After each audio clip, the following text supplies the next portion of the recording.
লোলাব গ্রামের এক ঝকঝকে সকাল। একদম ঝকঝকে একটা সকাল ছিল সেদিন। লোলাবের ছোট্ট গ্রামটা যেন নতুন করে ঘুম ভেঙে উঠেছে। আকাশ একদম নীল, রোদ নরম আর সোনালি। আমরা সবাই ধীরে ধীরে গ্রামের সরু পথ দিয়ে হাঁটছিলাম। চারপাশের কাঠের ছোট ছোট ঘর, উঠোনে বসে কেউ চা খাচ্ছে, কেউ আবার দিনের কাজ শুরু করছে। বাতাসে ভেজা মাটির গন্ধ, আর দূরে পাহাড়গুলো দাঁড়িয়ে যেন চুপচাপ দেখছে মেষ পালককে, তার সঙ্গে অনেক ছোট ছোট মেষ শাবক। তারা লাফিয়ে লাফিয়ে এগোচ্ছে, যেন তারাও এই সুন্দর সকালটাকে উপভোগ করছে। তাদের ধীরে ধীরে নিয়ে যাচ্ছে চারণভূমির দিকে। এই মেষ শাবকের ঘণ্টার টুংটাং শব্দ পুরো নীরবতাকে ভরে তুলছে এক অপূর্ব অদ্ভুত মিষ্টি সুরে। এই লোলাব কাশ্মীরের কুপওয়ারা জেলায় অবস্থিত এক অপূর্ব উপত্যকা, যাকে অনেকেই valley of love and beauty বলে। ঘন সবুজ বন, আপেল আর আখরোটের বাগান আর স্বচ্ছ নদীর ধারা, সব মিলিয়ে জায়গাটা যেন প্রকৃতির এক নিখুঁত সৃষ্টি। এখানে জীবন খুব সহজ, খুব শান্ত, শহরের কোলাহল থেকে একেবারে আলাদা। গ্রামের জীবনের সবাই নানা কাজে ব্যস্ত, কেউ কিচ্ছু বলছিল না, কিন্তু সবার চোখেই ছিল এক রাশ মুগ্ধতা। সেই সকালে লোলাব শুধু একটা জায়গা ছিল না, ওটা যেন ছিল এক টুকরো শান্তি, যেখানে সময় একটু ধীরে চলে আর মনটা নিঃশব্দে হাসে।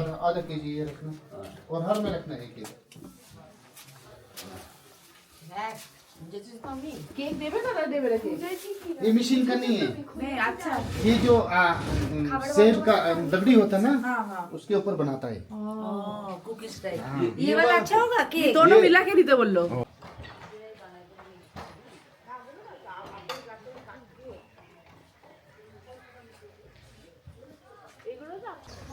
क्या नाम? नूर, वाह बहुत अच्छा नाम है।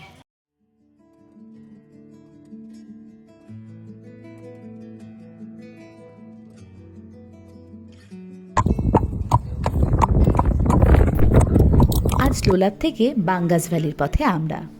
সেই যাত্রাটাও ছিল অপরূপ সুন্দর। পথটা যেন ধীরে ধীরে খুলে দিচ্ছিল এক অন্য জগতের দরজা। চারিদিকে সবুজে মোড়া উপত্যকা, যত দূর চোখ যায় ঘাসে ঢাকা বিস্তীর্ণ প্রান্তর আর পাহাড়ের সারি। রাস্তার দুপাশের ঘন ঘন বন, মাঝে মাঝে ছোট ছোট ঝর্ণা বয়ে চলেছে।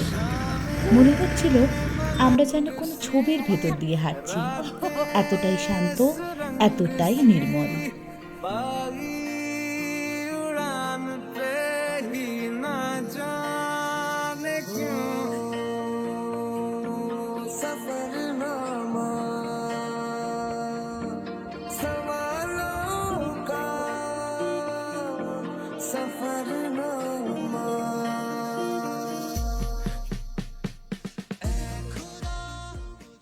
একটু ডেসক্রিপশন বলো, কেমন ছিল এই জায়গাটা? খুব ভালো। তাই ভালো লেগেছে ওখানটা? পুরোটা ভ্যালি? আবার যাচ্ছি।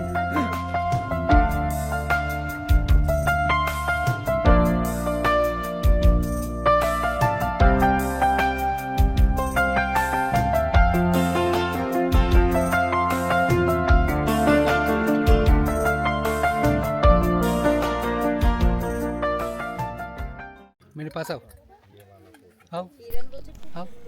এই পথেই আমাদের দেখা হয়েছিল এক কাশ্মীরি পরিবারের সঙ্গে। তাদের ছোট ছোট কচিকাচারা ছিল একেবারে মিষ্টি, হাসি মুখে আমাদের দিকে তাকাচ্ছিল, একটু লাজুক আবার কৌতূহলীও। আমরা গল্পে মেতে উঠলাম।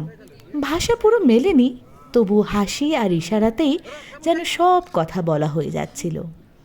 তারা আমাদের বসতে বলল আর নিজের ঘরের তৈরি খাবার ভাগ করে নিল আমাদের সঙ্গে।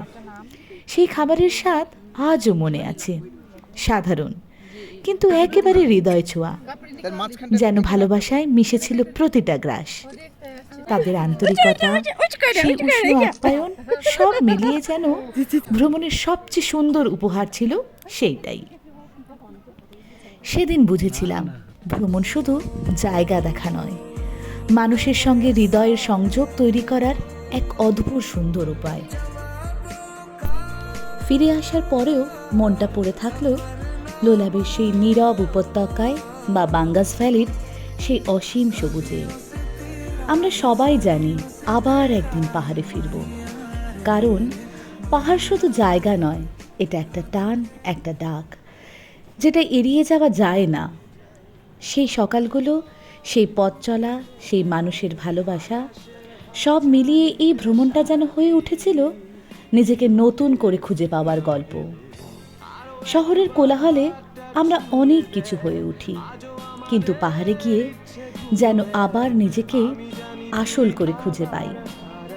হয়তো তাই বারবার মনে হয় আবার ফিরতে হবে, আবার সেই পথ দিয়ে হাঁটতে হবে, আবার সেই ঠান্ডা হাওয়ায় নিঃশ্বাস নিতে হবে। কারণ এই ভ্রমণ শুধু স্মৃতি নয়, এটা এক অনুভব, এক উপলব্ধি, এ এক নিজেকে জানার গল্প।